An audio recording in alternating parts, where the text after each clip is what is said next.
Hello, Bruce. Hi, Simon. How are you on this jolly day? I'm feeling slightly bony. Slightly bony, are you? Yes. Not got enough meat on your bones? Well, there is less than there used to be. Sure, yeah. Yeah. Why not? Happens to all of us. Well, no, I'm doing it deliberately. Oh, I see. Fine. I thought you were just suggesting you're wasting away. Oh, yes. Well, I am that as well. Hello to everyone at home or at work or on your dog walk or wherever you happen to be. Wherever you are, we're in your ears. We are. Our beautiful silken voices are in your ears. We are a couple of professional voiceover artists. My name's Simon Wells. And my name is Bruce Fielding. And that's what he sounds like in real life. It's always rather tempting to do one of these entire episodes in a silly voice, but we'll spare you. Yeah, okay, if you insist. So what are we doing here, Bruce? What's this all about? Okay, so this is Factoraly, which is a PhD level inquiry into various different highly scientific subjects. Yes, alternatively. We see this as two blokes down the pub having a bit of a chat about something random they found out this week. Yes, without referring to their phones. No, indeed. Because they've already done the research and don't Exactly need to that. refer to the No, phones. we've already done that. We may have notes scattered around us, but we shan't be looking at our phones. That's true.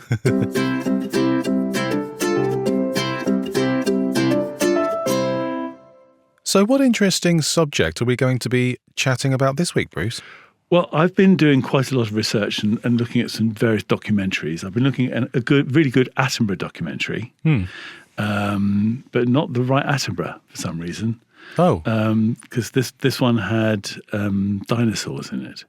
And it was Dickie Attenborough. Rather. Oh, right. You've been watching a Richard Attenborough documentary instead of a David Attenborough one. Yes, it seemed to be a very accurate documentary. Yes, at the time. Jeff Goldblum especially was very, very helpful. Do you know what? This is my moment to shine. How many of these episodes have I quoted Jeff Goldblum in Jurassic Park?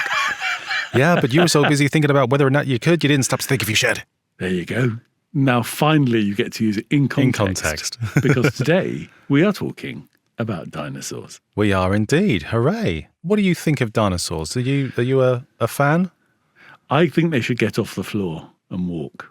That's a very, very niche cultural reference to an old song. Was not was. Was that who they were?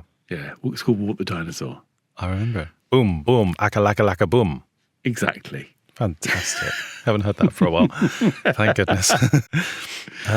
I used to love dinosaurs as a kid. I think many kids have a fascination with dinosaurs. They're just such odd things, aren't they? They're big and they're interesting and there are lots of different varieties and they're so incredibly old and detached from us. They just have a real novelty factor, I think. I guess when I was young, dinosaurs weren't really a thing. Really? No. I mean, you're not that old. Well, a few million years here and there. But not like they were after Jurassic Park with kids everywhere having models and knowing more about things ending in Saurus. Well, I knew about the Thesaurus, but I didn't know about the other sauruses. The other Sauruses, Saur, whatever they are. So they weren't a thing. The only place where I'd really ever go to see a dinosaur, and it's not there anymore, is at the Natural History Museum. Yes. Dippy the Diplodocus. Yes. And I discovered stuff about Dippy, which I didn't know. Wonderful. Because if you go back to our episode on libraries. Yes, absolutely. You will hear us talk about Andrew Carnegie. You will. Who was a very wealthy man who gave the world an awful lot of libraries. The other thing he did is he gave the world an awful lot of Dippies. He did. Because I thought that the one we had was real.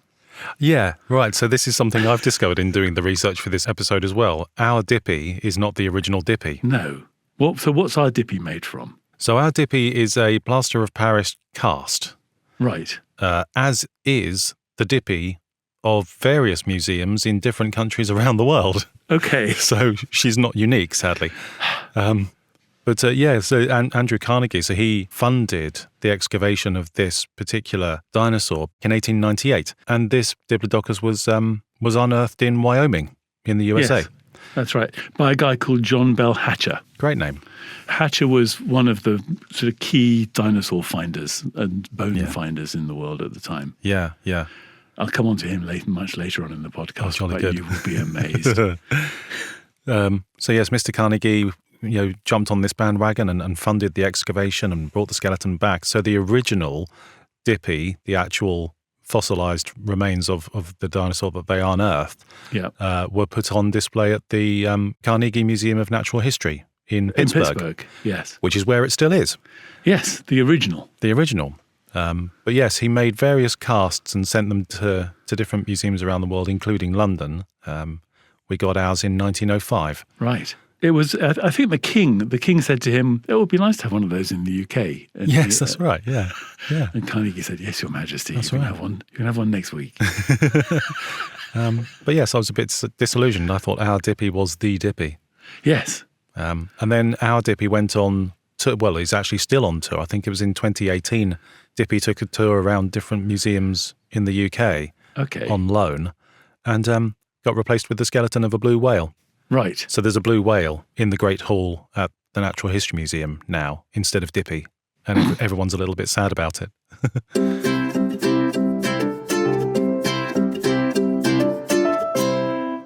So dinosaurs were around for a long time. Yeah. How long?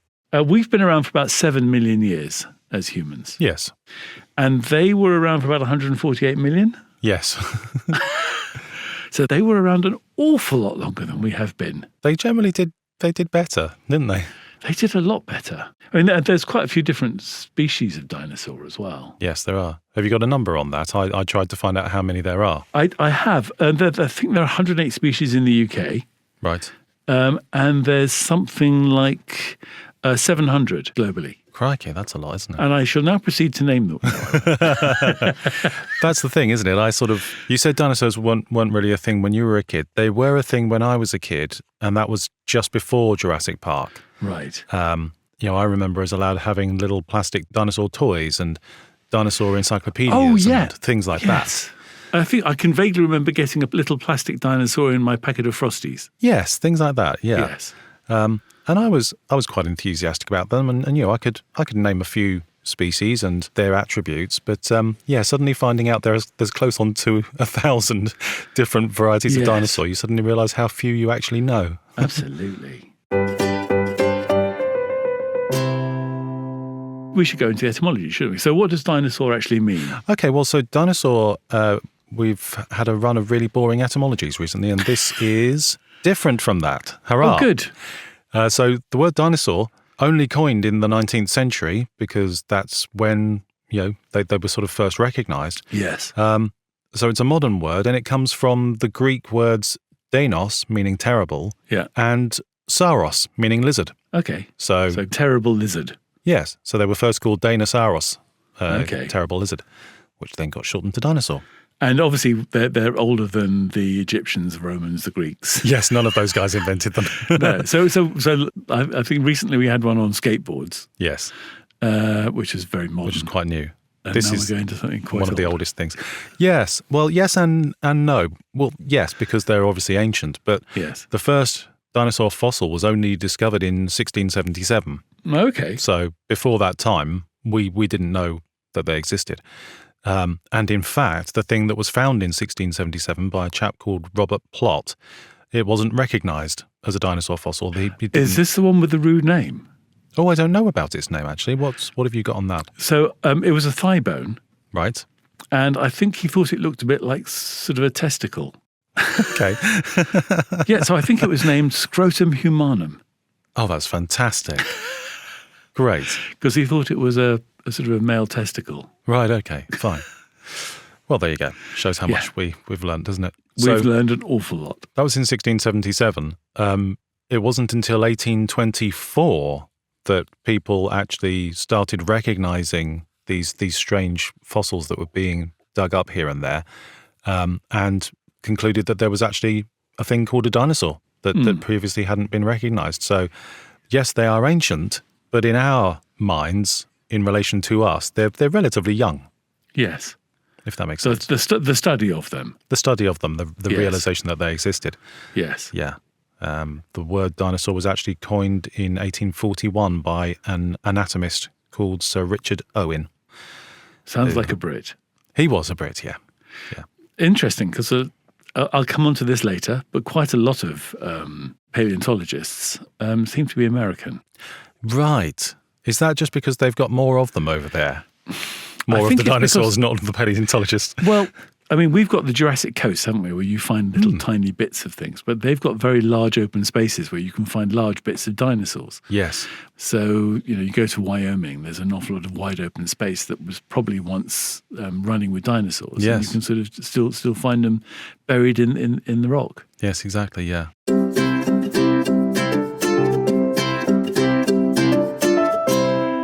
So you said that dinosaurs were around for a really long time, sort of almost 200 million years.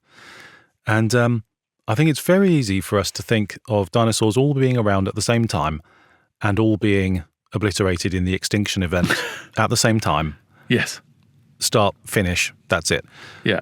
But they were around for a couple of 100 million years, Yes. There would have been evolution. Absolutely. There were species that came along, died out, new species came along, died out, came along, died out.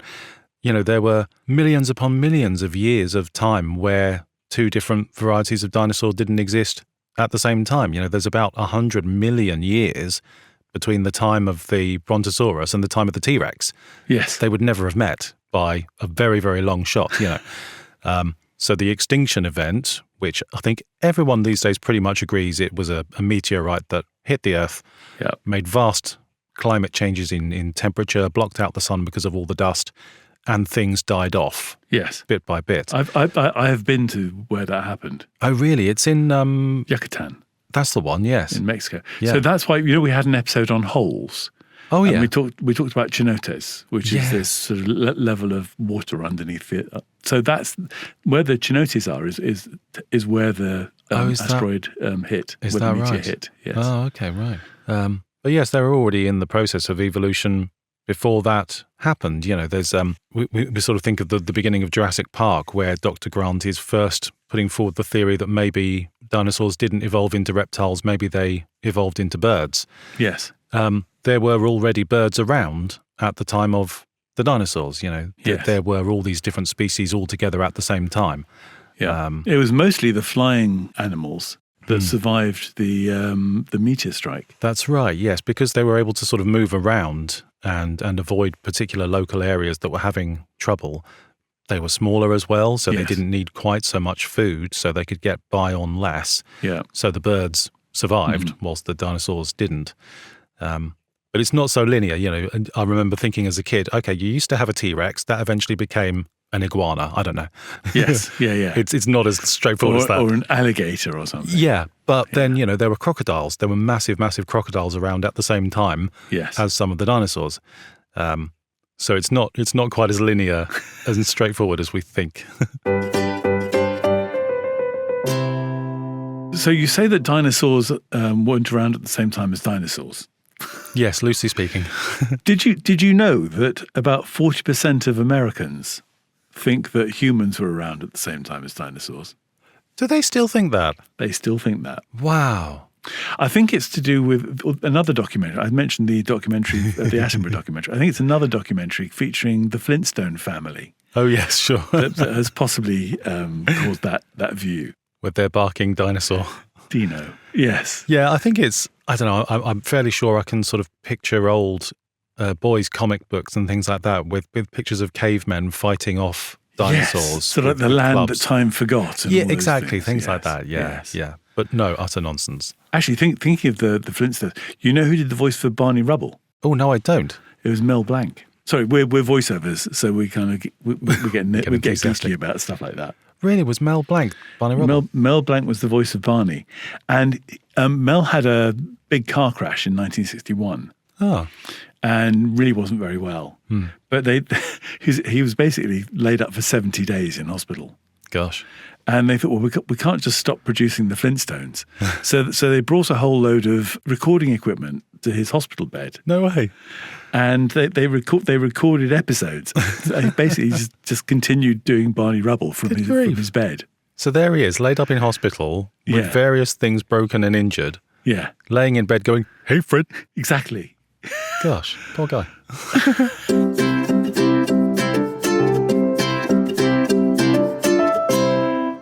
Actually, while we're on the subject of fictional dinosaurs, Godzilla? Was Godzilla a dinosaur? Oh, now that's interesting, isn't it? Well, the thing is, he's supposed to be a lizard that's been altered thanks to radiation. Yeah. Sort of mutation. Yeah. But there's a possibility, nerds suggest, that he might actually be an archosaur. Oh, is that right? Yes. Ah, So he looks a bit like an archosaur. how interesting. Yeah. Oh, here's a question for you. Will the Loch Ness Monster be a dinosaur? Ah, now, no, because there's a distinction between dinosaurs and prehistoric aquatic animals, Okay. which is to say that, generally speaking, I think it's accepted that dinosaurs are the things that go on the land, Right. and the things that go in the water are not dinosaurs purely because of that distinction. So Nessie isn't a dinosaur? No. She may be related to sort of the plesiosaur, Yes. which has saur in the name, which suggests it's a dinosaur, but it's not. I don't make the rules.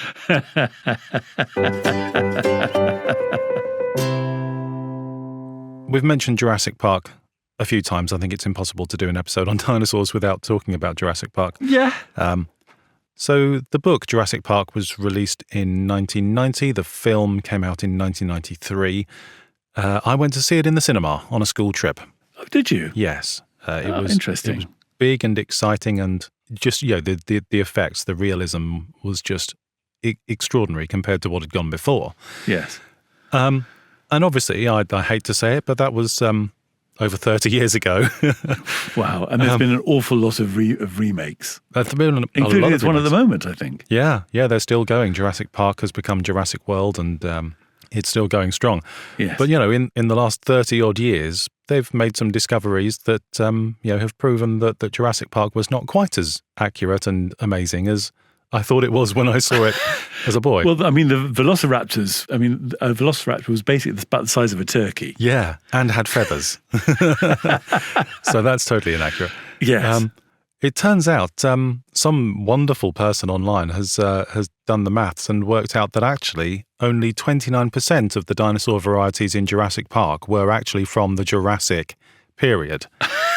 The majority of them were from the Cretaceous period. Cretaceous. But Cretaceous Park doesn't sound quite so cool. No. But in the first movie, at least, the Brachiosaurus and the Dilophosaurus, which is the one with the fan collar around its neck. Oh, okay. Yeah. Those two are from the Jurassic period, which is roughly 145 to 200 odd million years ago. The T-Rex, the Triceratops, the Velociraptor, the Gallimimus are all from the Cretaceous period, which is only 60 odd to 80 odd million years ago. So that's inaccurate to start with. There are inaccuracies about the Dilophosaurus, the one I just mentioned, was probably about 6 meters long and didn't spit venom. Okay. So that's wrong. Yes. I know the sound of the raptors wasn't entirely accurate. Yeah. I mean, I don't know how we know, Well, I think we know because the guys who did develop the sound of the raptors used the sound of tortoises having sex. The most terrifying and dinosaur-like noise in the world. Yeah, they just slowed it down and made it more bassy. That's brilliant. Oh, how bizarre. More like the Barry White of tortoises. That's fantastic. Apparently, they reckon now that the T-Rex actually couldn't run all that fast. It could only just outrun a human. So that entire scene where it's chasing a Jeep, Yes. which it does in every subsequent movie, is total hogwash. But, it's just a jolly good film, doesn't it? It's a great film. It doesn't really matter whether it's accurate or not. It's fun. Accuracy is not that important. Before you even dig into the whole premise of sucking the blood out of a mosquito and making hundreds of different varieties of dinosaurs out of it. Yes, from that little bit of DNA. Yeah, exactly. Oh well, it's fun. It's all good. And it's got some good quotes, so that's fine.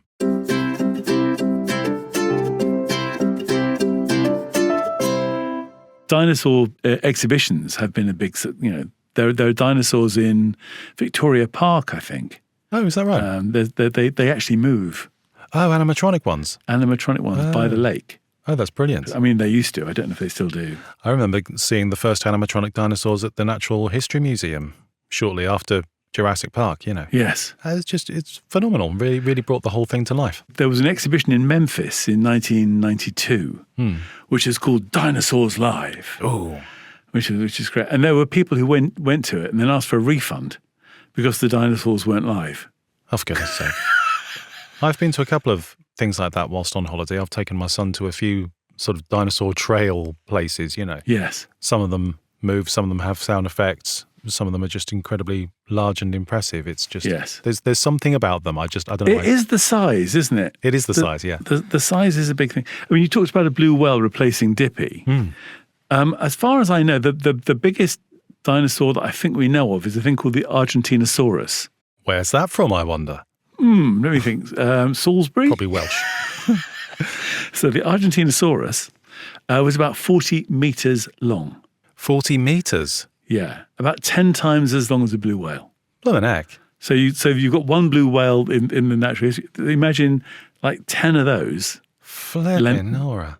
I mean, and it used to eat so much veg. Really? I mean, his mum would have been very proud of it. Unfortunately, what that meant was the poo was quite significant as well. Sure. Apparently, they've discovered they reckon it was 26 pints of poo at a time. Good grief. That's a lot of poo. That is a lot of poo. And then you've got the T-Rex. They've found a T-Rex tooth, which was a foot sort of 30 centimetres long. Wow. That's a long tooth. That's going to rip through you, isn't it? Yeah. One particular display of dinosaurs that I remember from my childhood is at Crystal Palace Park. Oh, right. Have you ever been there? No.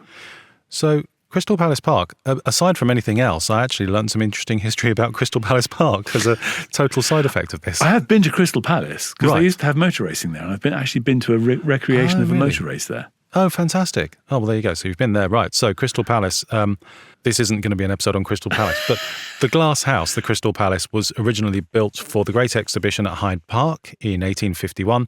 When the exhibition was over, they moved it to this random corner of southeast London, built a park around it, and that whole area is what is the part of London that we now know as Crystal Palace, purely because the Crystal Palace was moved there. Yes. The park was built around the palace, and in 1854, they decided to build some replica dinosaurs and other extinct animals, life-size, in Crystal Palace Park. Oh, wow. And this is they're still there. And as a kid, my dad took me to Crystal Palace Park and we walked around the lake and there are all these dinosaurs sitting on the island in the middle of the lake. Did you visit the Radio Museum? No. Because the first BBC broadcasts were made from an antenna at Crystal Palace. Yes, of course they were, yeah. So there was a weird thing at school when I was at school, which was if it was clear enough to see Crystal Palace from the headmaster's study, Yeah. the whole school got a day off. Why? I don't know. It's one of those things. That's odd. Yeah. What a strange thing. I think the headmaster just fancied a day off. But anyway, yeah, so these dinosaurs were sort of created out of concrete from a mold. And you look at them now, they are wildly inaccurate. You know, if we think the Jurassic Park depiction of a velociraptor is inaccurate, these things are so inaccurate. They hardly even look like dinosaurs at all. But at the time, you know, created in 1854, only 30 odd years after the study of dinosaurs really began, they were, remarkable for the time. Yes. And these things were sculpted by a fellow called Benjamin Waterhouse Hawkins, another great name, under the scientific direction of Richard Owen, who I mentioned earlier, who's the chap who came up with the word dinosaur. And yeah, these models are sort of scattered around this park, and they're known collectively as the Geological Court, because they had different themed areas in the park representing different eras and different styles of art and architecture and so on. And then you had the geological bit as well. These sculptures have been Grade 2 listed because of their historical importance. They're still there today. So you can go and have a walk around Crystal Palace and look at some very, very inaccurate dinosaur models.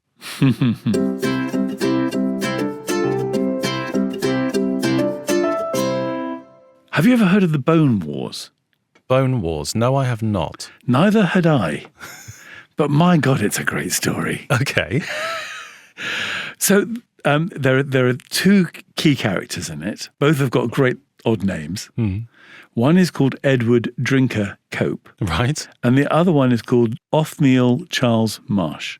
Oh, we've got some great names today, haven't we? We have. Wow. So let's call them Cope and Marsh. Sure.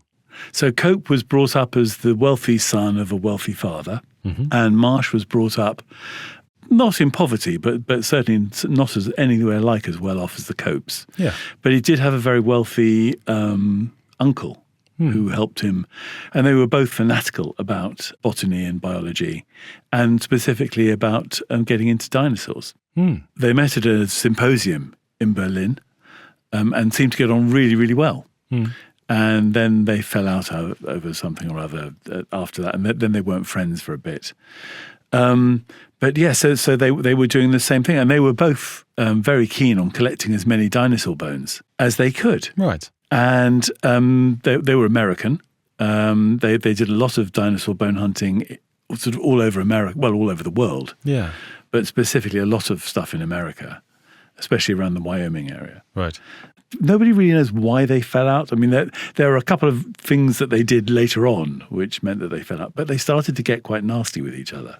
For example, Cope would employ dinosaur rustlers who would go and nick bones from Marsh's digs. Oh, no. And Marsh would employ dynamite to blow up digs that Cope had been working on to destroy all the bones. Wow. And it just escalated. It got bigger and bigger and bigger. And one of the big things that happened with this, which I love, again, it comes back to a John Finnemore thing that I always comes back to John Finnemore. A lot of my life comes back to John Finnemore. So one of the things that Cope discovered was an Elasmosaurus. Oh, very good. Well pronounced. Thank you. And his Elasmosaurus was a whole collection of bones. And he thought, well, I better put this thing back together. And he discovered it there's a main body, and then there's a long bit and a short bit either end. And he thought, well, the long bit's obviously the tail. Naturally. And the short bit's obviously the neck. And so he put this thing together with the head at the end of the short bit and the tail as the long bit. Okay. And then Marsh pointed out that actually he'd got the head on the wrong end. And that the head should be on the end of the long bit and the tail was the short bit. Oh, so the neck was longer than the tail. Yeah. Oh, that's great. There was bits that he missed out. For example, there were paddles at the back, which at the back of the body, which would have made it clear which end the head was. Right. There's a drawing in Wikimedia Commons, which we have a blog. Oh, yes. And I apologize now for this week's blog because it's a doozy. It'll get you so engrossed in this. And there's a drawing at Wikimedia Commons of this Elasmosaurus, the Cope's Elasmosaurus, which he published as a white paper. There's actually a note on the page on Wikimedia Commons which says, note, this historical image is not factually accurate paleontological restoration. Reason? Head on wrong end. So Cope was really embarrassed by all this. And he tried to buy back every copy of the white paper that he'd had published. Oh, no. Unfortunately, there were certainly sort of Marsh didn't want to give his copy back. Yeah. And I think the National Institution didn't want to give their copy back. There were a few. The reason why there's still a picture of this is because not everybody gave their copy back. Right. Okay. So his reputation was in tatters, basically. Oh, poor fella. Which wasn't good. And Marsh was really happy about this. And as the head of the Geological Society, he decided he was going to really screw over Cope. And he said, right, okay, so if anybody in America has done any digging on behalf of the federal government and been paid by the federal government for that dig, they have to give all the bones back to the Smithsonian. Okay. And he thought, right, this is going to really screw over Cope. And it didn't, because Cope had kept really good records of all the prices he'd paid for bones and the people he'd paid, and the fact that the bones in his collection were not paid for by the government. Therefore, he didn't have to give any of the bones back to the Smithsonian. However, Marsh hadn't kept the same records, so his own rule. So it totally backfired on him. Yeah, but he had like a huge collection of bones, and he had to give them all to the Smithsonian. Oh, And this hatred for each other went on and on. There are so many great stories about it. It should be a film, even in death. So when Edward Cope died, in his will he said that if there is an autopsy, I want my brain to be weighed, right. and the weight noted. And I challenge Marsh to do the same to prove that he is not as intelligent as I am. Oh, how wonderful. Yeah. So I will put a link to all of this story and a 50-minute documentary. That's fantastic. All about it, which is absolutely brilliant. And of course, the cartoon, the Finnemore cartoon that started all this off. Yes. You've played me the Finnemore sketch, and Yes. how wonderful to know that there's actually a real story behind it all. Absolutely. That's brilliant. And where can people find this bountiful supply of further study? I think it's rabbit hole. No, it's not. It's factoraly.com. Factoraly.com. That's it. Yep, factoraly.com. Wonderful. It's if you go to the blog, you'll find every one of our episodes has a whole collection of show notes with links to things, videos, all sorts of stuff. Yeah. It's really, really fun place to be if you like that kind of thing. Indeed, yes. So obviously we have some T-Rex sized records, surely. Yeah, so it's an interesting topic because they're all dead. They can't exactly earn a Guinness record by doing anything interesting, Having done something, I mean, they are the genus that's been around the longest. Yes, exactly. Yeah. So there are records sort of attributed to them posthumously for being the tallest dinosaur, the heaviest dinosaur, the longest, the largest fossil, the best preserved skeleton, all that kind of stuff. But I thought that's just a little bit boring. We could spend all day talking about who had the biggest tail or that sort of thing. So the more fun ones are the largest gathering of people dressed as dinosaurs, 468. I was a little bit sad that it wasn't more, but then I actually thought about it. 468 people dressed as dinosaurs. That's quite good, actually. Yes. And this was achieved by the Cox Science Center and Aquarium in Florida, in the USA. Okay. Just this year, January 2025. It was a community event to get the locals more engaged with the Science Center. They invited people to come dressed as dinosaurs, and 468 of them did so. So that's that. The largest collection of dinosaur-related items, this takes me back to beavers, 1,226. So there's a gentleman in Peru. Out of all the names that we've had so far, this is my favorite. Cesar Augusto Canales Cueva from Peru. Had his collection verified in 2020, and he owns, 1,226 dinosaur-related items from toys, magazines, cards, books, watches, posters, board games, keychains, and other items. He's an enthusiast, I think we can say. I think you can say that he's enthusiastic. So yes, those were the more fun dinosaur-related records.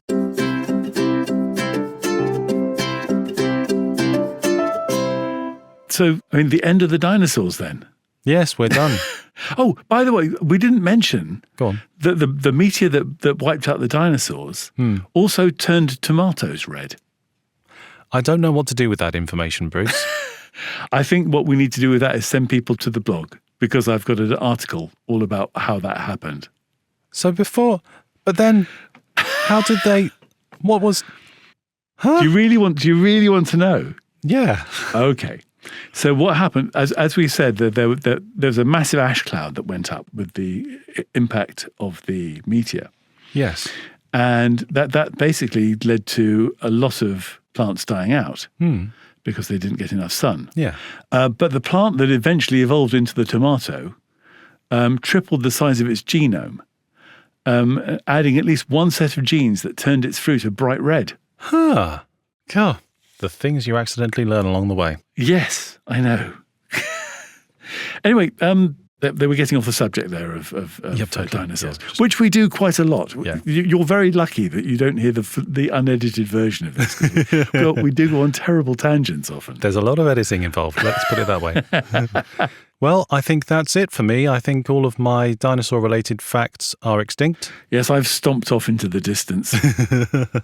But thank you very much for listening. Thank you, yes. We have had a lot of fun doing this. As and always. I hope you've had a lot of fun listening to it. Yeah. If you have, then could you do us a favour? Oh, yeah, go on.